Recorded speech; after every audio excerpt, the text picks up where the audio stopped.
This is a jewelry box gift project. There's 4 of them, each with a different type of wood. There's walnut, cherry, white oak, and figured maple. Each one is built exactly the same, and the overall size is 8 inches long by 5 inches wide by 2 1/4 inch height. There's 2 brass hinges in the back here, and then there's a lockable hasp in the front.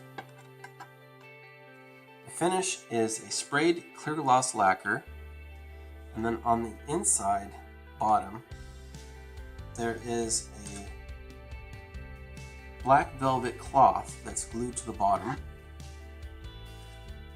and then on the outside bottom there is these 4 felt pads right here.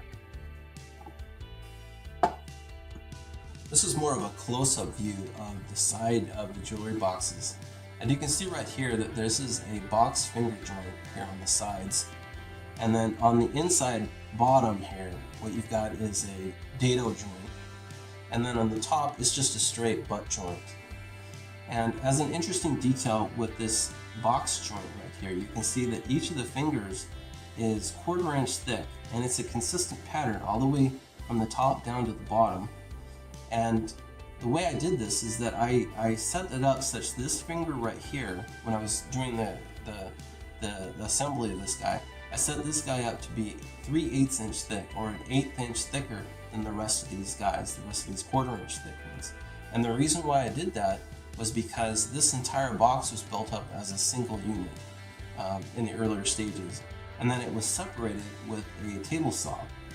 And the table saw blade is about an 1/8 inch thick, so what ends up happening is you reduce that 3/8 inch thick finger down to a 1/4 inch thick, and it makes it match, and it's a consistent pattern all the way down.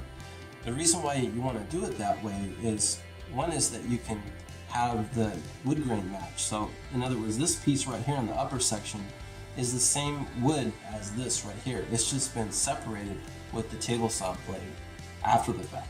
And then the second reason, when you do that, when you make a single cut all the way around the box after it's been completed and glued together as a single unit, you're going to end up with a much tighter fit between these 2 pieces, as opposed to if you were to just build up this upper section and lower section separately and then trying to join them together. The end of the video has detailed step-by-step pictures on how the project was made.